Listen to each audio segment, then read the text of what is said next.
Let's talk about your face. No offense, but it might be betraying you. Because while your mouth says, nice to meet you, your eyebrows are screaming, I hope you trip on a Lego. And the worst part, you have no idea. Welcome to facial expressions that secretly make people judge you. Let's begin with your most innocent weapon. Here is number 1, the fake smile that says, please approve me. You think you're being friendly, you're not. You're curling your lips into something that technically counts as a smile. But your eyes, they're clocked out. This isn't happiness. This is emotional customer service. It tells people I'm performing friendliness in hopes of survival. And weirdly enough, it makes you seem untrustworthy because nothing says danger like a smile without a soul. Also, fake smiling too much makes you seem insecure, like you're trying to win approval tokens from strangers who didn't even bring change. The worst part, it trains people to ignore your actual boundaries because your face keeps saying, I'm okay, when your life is on fire. You're auditioning for validation in a play no one asked you to join. And 2 is the eyebrow raise of death. You meant to say interesting. Your face said, you're an idiot. One brow creeps up, lips pressed together, head slightly tilts. Boom, judgment served. No utensils. People feel like they've been reviewed on Yelp. And guess what? 1 star. Would not converse again. And if you pair it with a tiny sigh, now you've gone full passive-aggressive poetry. Bonus, if your other brow joins the party late, it becomes a full sarcastic monologue. You've officially unlocked the resting superiority face. 3. This is my favorite. The dead stare nod. Ah yes, the face of someone pretending to listen. You're nodding, technically, but your eyes look like they've seen things. War, existential dread, Monday morning. People feel like you're storing their words in a box labeled unimportant. You think you're being polite. They think you're plotting their disappearance. Also, it makes people question if they're boring you to death. Spoiler, they might be, but you weren't supposed to make it obvious. Add a long blink and a breathy sigh to that nod.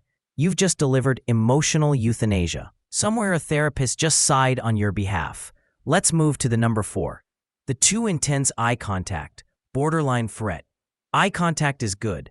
Eye contact is confident. But when you forget to blink, you're no longer human. You're surveillance. People aren't thinking, wow, what presence. They're wondering if you're silently challenging them to a duel. Just blink or look away. Anything to not feel like prey. And if your pupils dilate, that's not attraction. That's the FaceTime of fear. Holding eye contact too long doesn't make you deep. It makes you the final boss in a staring contest nobody asked for. Your gaze is now a security breach. Next is 5. The I'm fine, tight-lipped grin. Your friend asks if you're okay. You smile like you just swallowed broken glass. Tight lips, no teeth, eyes twitching. This is not fine.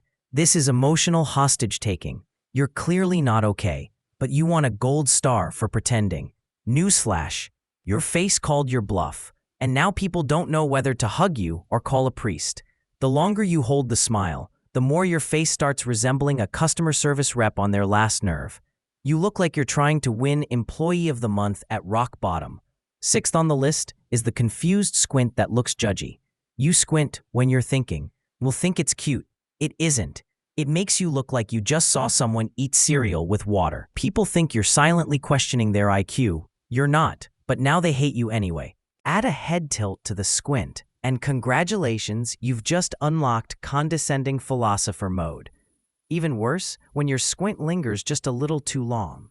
That's when it crosses into, I'm silently diagnosing you territory. You look like you're scanning their soul for errors. Here is the creepy one at 7, the smile while talking. Somewhere along the way, you learn to smile while you speak, which is great. Until it turns into a horror movie. You're saying serious things, my dog died, with a grin like you're selling real estate. It doesn't make you warm, it makes you confusing, like a clown delivering bad news. Worse, it's the facial equivalent of novice laughter. You're smiling to disarm discomfort, but instead, you're triggering it. And once people notice it, they can't unsee it. You're now the emotionally confusing NPC in every group conversation. You're the human version of smiling through a panic attack. Next is number 8. It's actually funny. The delayed laugh. Now everyone's uncomfortable. The joke landed. Everyone laughed. 2 seconds later, you join in, but now it feels forced, like you weren't paying attention or you're trying to fit in. Either way, people notice, people judge, and you're now the designated weird energy. Bonus cringe points if your laugh doesn't match the joke. Dark humor? Nervous giggle? 404. Vibe mismatch. And if your delayed laugh is a little too loud, congratulations, you just scared the group. You laughed like the ghost of social anxiety. Number 9 is the I smelled something reaction to normal things. Someone says, I like pineapple on pizza. You wrinkle your nose like they committed war crimes. That micro-expression? Brutal. It tells people you judge quickly, harshly, and over food, which is basically social suicide. Pair that with a slightly raised upper lip? Boom. You now look like you're taste-testing regret. You don't need to be expressive with your nose. That's what words are for. Your reaction just ruined lunch and possibly the friendship. And number 10, the blank blink. When someone shares deep stuff, your friend opens up, I've been struggling mentally. You blink. Say nothing. Keep blinking. You're not heartless. You're just panicking. But to them, you might as well have said, yikes. Anyway. Also, if you follow up with that sucks and nothing else, emotional damage achieved.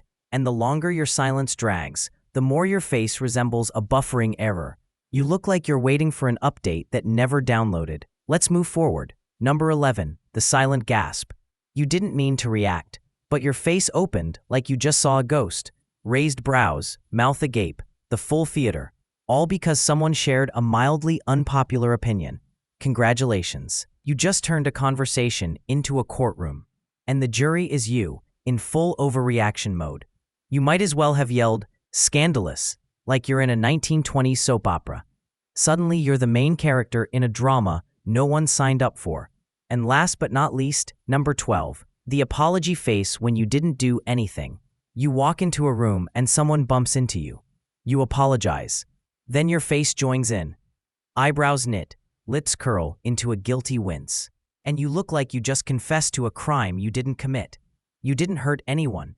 But now people think you're carrying emotional baggage the size of a small country. You're apologizing like you're responsible for world events. If guilt was a filter, you'd have it on 24/7. The truth is, your face is leaking information, even when you're trying to stay chill. These aren't expressions, they're psychological tweets, and everyone else is reading them. Your face has gone viral, and not in a good way. So if you recognize any of these, welcome to the club. We meet weekly, on Zoom, with dead stare nods. Comment below which one is your signature look, or tag your friend who has judgy squint as their resting face. And if this made you laugh, cringe, or question your entire social history, like, share, and subscribe, because here at Meta Silent, we're all just trying to make peace with our accidental villain arcs, one awkward expression at a time.